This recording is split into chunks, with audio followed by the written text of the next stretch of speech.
Buenas tardes, mi nombre es Rocío Lavado Salazar, soy fisioterapeuta, licenciada por la Universidad Nacional Mayor de San Marcos. Egresé en el año 2000. En el año 2001 realicé el servicio de SERUM, el Servicio Rural Urbano Marginal en Salud. Posteriormente a eso me vi inclinada al estudio más profundo de todo lo que viene a ser el sistema tegumentario. El sistema tegumentario incluye lo que es la piel, el tejido que está debajo de la piel, llamado tejido celular subcutáneo, y también los anexos,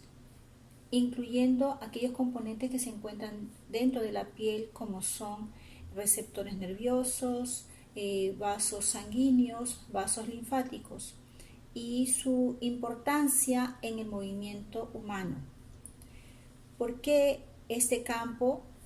también atañe a un fisioterapeuta? Bueno, comenzaremos a hablar acerca de lo que viene a ser la fisioterapia como profesión. El fisioterapeuta es el profesional de la salud que se encarga, entre otras cosas, en la promoción y prevención de las discapacidades o disfunciones del movimiento corporal humano o movimiento funcional humano. Toda aquella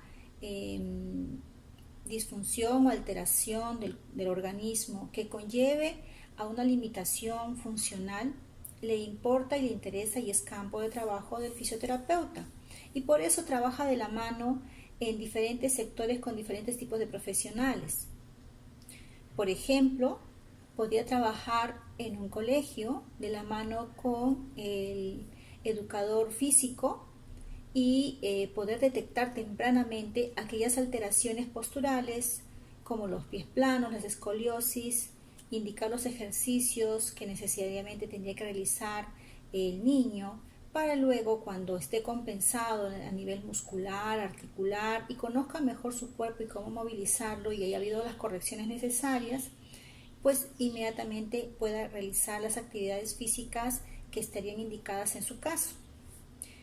También podría ser que el fisioterapeuta esté trabajando de la mano de los médicos ocupacionales en una empresa, como parte de lo que sería la prevención en ergonomía de aquellos movimientos repetitivos que a la larga causan lesiones en diferentes tipos de funciones según el rubro de la empresa, que puede ser textil o puede ser una función un poco más estática, como estar todo el tiempo frente a un computador, que también lleva a tener sobrecargas en las articulaciones y sobrecargas en los músculos y tendones por sostenimiento de una postura, que es lo que más lesiona a la larga. También el fisioterapeuta puede estar relacionado, por ejemplo, en el ámbito que más conocemos, que es el ámbito hospitalario, que es el área de servicio, en el cual trabaja de la mano con el médico rehabilitador, el terapeuta ocupacional, el terapeuta del lenguaje o fonoaudiólogo.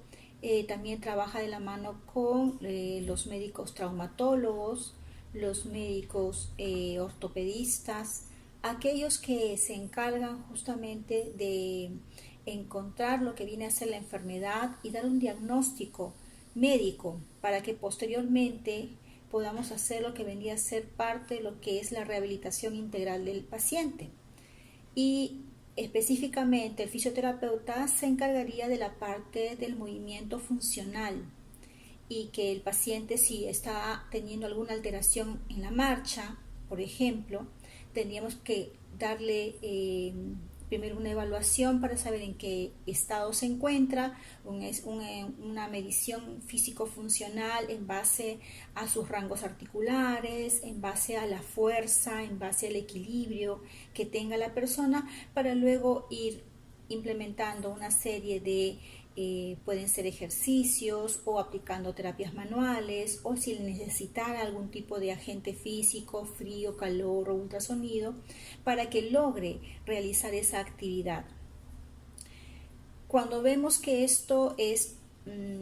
muy importante con respecto a lo que viene a ser la salud integral de la persona, recordamos que el término salud desde ya más o menos en 1950, la OMS lo relacionó con un estado de equilibrio físico, un estado de equilibrio en el cual también estaba la parte mental, la parte también emocional, y estamos nosotros justamente influenciando todas estas áreas desde el movimiento, porque si la persona no se mueve adecuadamente, generalmente no logra realizar actividades económicamente activas, podría ser también actividades recreativas o actividades académicas. Entonces, esto va a mermar la calidad de vida de la persona, y lo que queremos justamente es que la persona, a través del conocimiento de su cuerpo, evite a la larga tener ese tipo de alteraciones, que es el objetivo principal actualmente, es buscar la prevención de las disfunciones antes que tratar ya enfermedades o lesiones ya establecidas de mucho tiempo. Si tuvieran alguna duda con respecto al tema, con gusto absolveré sus preguntas.